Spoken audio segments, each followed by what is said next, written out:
So they finally got him in custody, guys. Puff Daddy, P. Diddy, Brother Love, whatever you want to call him, is in custody. The feds have him.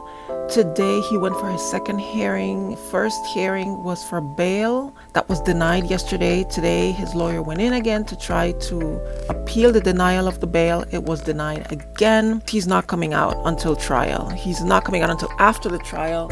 And if he's found guilty, he's never getting out of jail. I believe that this is a life sentence.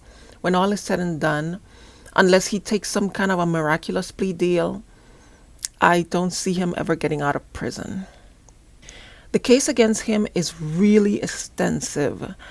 I'm already looking at some of the court documents. I read through most of it, and this is pretty serious. And I agree with others who say that this is just the tip of the iceberg. These are just the preliminary counts that they're levying against him and his corporation, but they dropped the hammer on him. Count one, which to me is the most devastating one, is racketeering. They are accusing him of forming a corporation, creating a criminal enterprise whose members and associates engaged in and attempted to engage in, among other crimes, sex trafficking, forced labor, kidnapping, arson, bribery, obstruction of justice. This is the kind of thing that brought down the mafia, guys. I just don't see how he's going to escape this. And for the feds to bring this, they have all the evidence they need. They don't bring you into court unless they have dotted all their I's and crossed all their T's. Bad Boy Enterprise is personally mentioned there. They also accuse him of have done the following: abuse, threatened, and coerced women and others around him to fulfill his sexual desires, protect his reputation, and conceal his conduct. Throughout the indictment, they keep stressing that he has co-conspirators in members, associates, employees. They're going to sweep everybody. That's what these RICO cases are. They really sweep everybody. Speaking again about his conduct, his abuse was at times verbal, emotional, physical, and sexual. He manipulated women to participate in highly orchestrated performances of, the FOs, the freak-offs. They mention this. Something that I found very interesting is that they say that he's been engaging in these freak-offs starting in 2009 up until this year. Which means that after Cassie accused him formally in her civil case against him, and the truth came out and people were talking about it, he was still engaging in this. At no point did he think, okay, now that it's out, maybe I should chill. Maybe people are going to be showing up to this thing trying to record me or trying to bring me down. He continued until this year. And again, they keep stressing that he used the Combs business, including certain employees, to carry out, facilitate, and cover up his abuse and commercial activities. Those employees, including security staff, household staff, personal assistants, and high-ranking supervisors, and other close associates. This means that his powerful friends that were outside, that they were not his employees, that they were his colleagues, they were his friends, they were other people in the music industry. And we're seeing a lot of names being floated around that people are going to start to go down. All of these individuals, anybody who had anything to do with Sean Puffy Combs that engaged in this kind of debauchery, everybody's going to be named, everybody's going to be swept in. Yeah, this is really bad. But I was really thinking about Cassie today. I was really thinking about her because it was her civil complaint that catapulted this whole thing, that exposed it, that busted it wide open. She exposed the freak-offs, the abuse, the coercion. Everything came out during her declaration in her case that came out late last year. And I'm thinking about her because one of the things that was mentioned in this indictment is the fact that when his house was raided, when they raided his homes earlier this year, they found tapes, video, they found physical evidence of this activity. And a chill ran up my back because I was thinking about what it must have been for her when they told her, we found the tapes, we found the video of the abuse, of the freak offs, of you being forced to do things that were against your will, but you were so full of drugs and alcohol that you were compliant. I can imagine that Cassie's heart, as much as she wanted to bring all of this to an end, her heart must have sank. Because now she knows that it's out there, that the evidence is in the hands of people. And she has no control about what's going to happen to that. And you might think, oh, well, it's the cops, it's the feds, they'll keep that information private. Really? Really? Do we know that for a fact? Because I remember when Rihanna was attacked by Chris Brown, and she did something that a lot of people who suffer from DV are not brave enough to come out and do, which is she went to the police and she allowed them to take pictures of her bruised and battered face. She trusted them. And yet 2 weeks later, on her birthday, 2 weeks later, TMZ leaked the photos of Rihanna's beat up face. How did TMZ get a hold of this? Well, obviously somebody who worked at the police station gave it to them. And the fact that it came out on her birthday, that was personal. That was a message. Whoever leaked those photos was letting her know, you did a bad thing, and now we're going to punish you.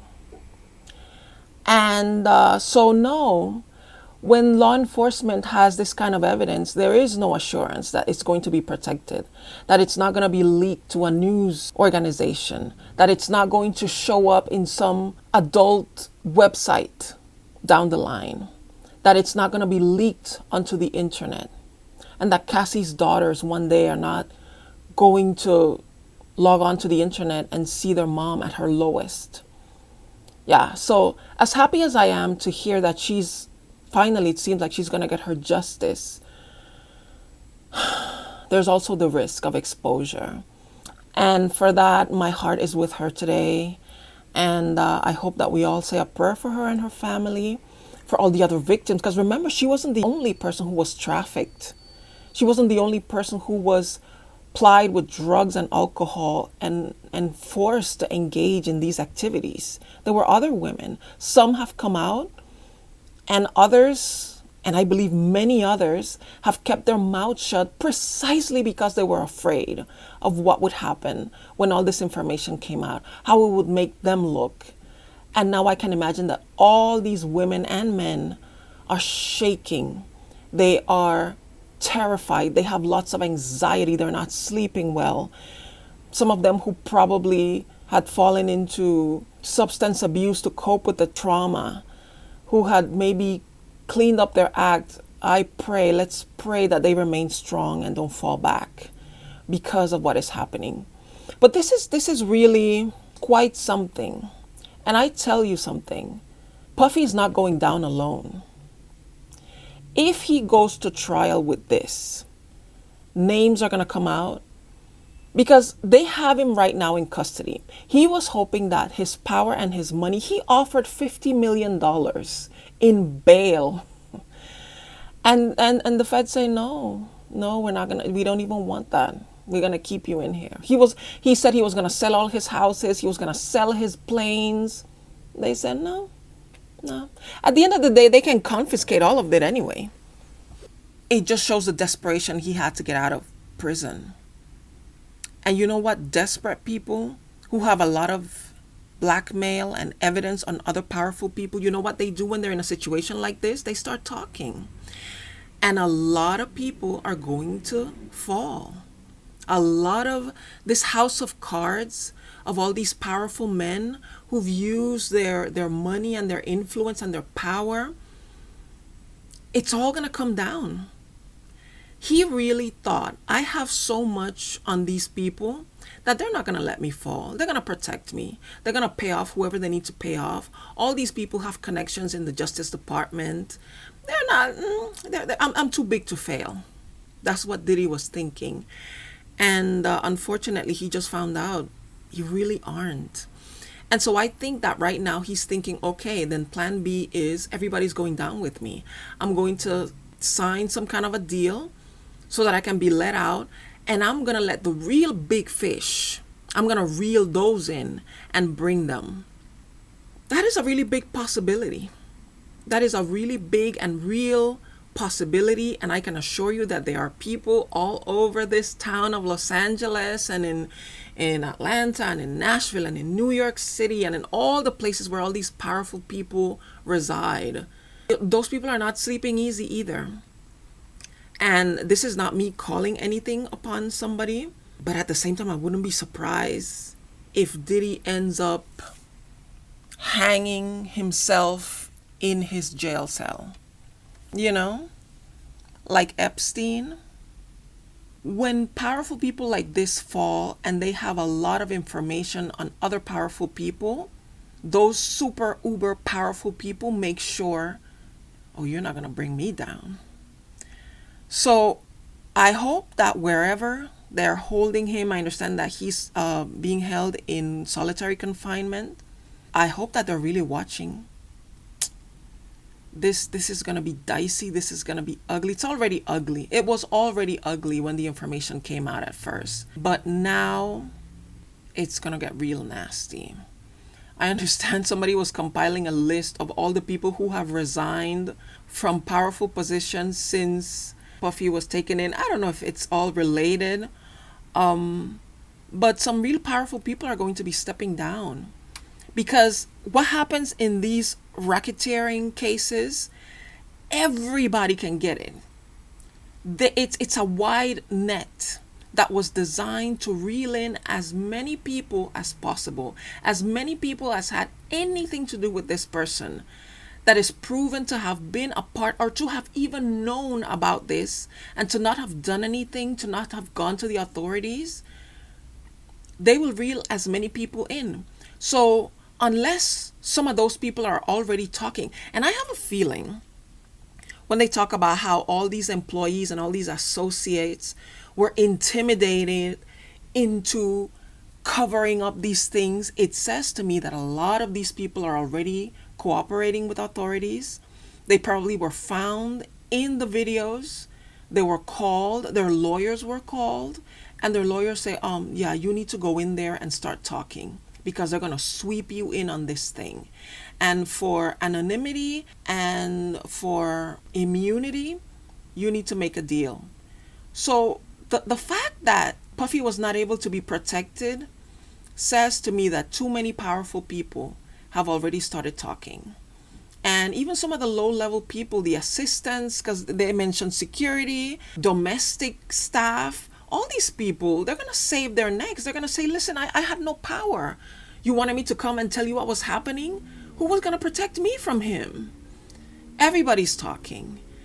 And the last person to talk is the one who ends up with the hot potato. That's how it's always been. And so I would not be surprised if Diddy himself is talking right now and giving names. Are all these people going to fall? I just don't know. Depends how powerful they are. The super powerful ones, they all have friends in law enforcement. That's how they were able to get away with this for so long. I remember when the Weinstein case came out, there was a recording that was released of this model who had been abused by him, who had cooperated with the police, and she had worn a wire. And on that wire recording, you can hear Harvey Weinstein admitting that, yeah, this is the kind of thing, I do this all the time. I'm used to this. That's all they needed. Why yesterday you touched my wrist? Oh, please, I'm sorry. Just come on. I'm used to that. Come on. Are you used to that? Yes, come in. No, but I'm not used to I that. won't do it again. Come on. Sit here. And it never went to trial. Why do you think? Because he had friends in high places. And eventually, those friendships just can't protect you anymore, because there's just too much evidence. It's overwhelming evidence. It's making its way into the media. People are talking, people are telling their stories, and now the police have to protect themselves by saying, okay, well, we can't protect you anymore. And I believe that that's what happened to Diddy. That's what happened to Bill Cosby. Bill Cosby, the police knew about this for years before they got him.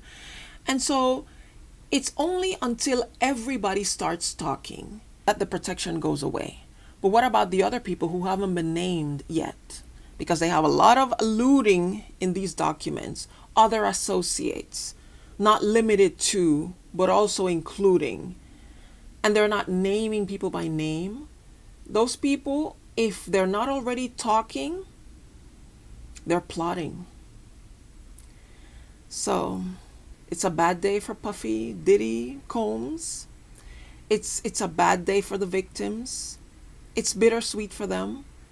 And it's a really bad day for the big and powerful people who were partying with Diddy and keeping his secrets. Because now their secrets are more vulnerable than ever. When a defendant has been remanded without bail and no possibility of them ever seeing sunlight again, oh, that's when they're ready to sing. So, yeah, let's keep our eyes on this situation. Pray for Cassie and her family. Pray for all the other victims. Pray for all the innocent people who got swept up in this, who knew what was going on and were too afraid to come forward, because they're going to be swept up in this too. So I'm going to keep you informed on this. Thank you so much for watching. Please subscribe to my channel if you'd like to hear me talk more about this and other pop culture topics in the news. Please like this video if you enjoyed it. Please leave a comment. Let me know what you think about all of this situation. Please share this with others. Please, yeah, did I say subscribe? Yeah, please subscribe to my channel. I'd like to see it grow. We are a small little channel, but we are growing. And I'm so grateful for every single one of you who are here. Thank you once again for watching, and I will see you in the next one. Bye.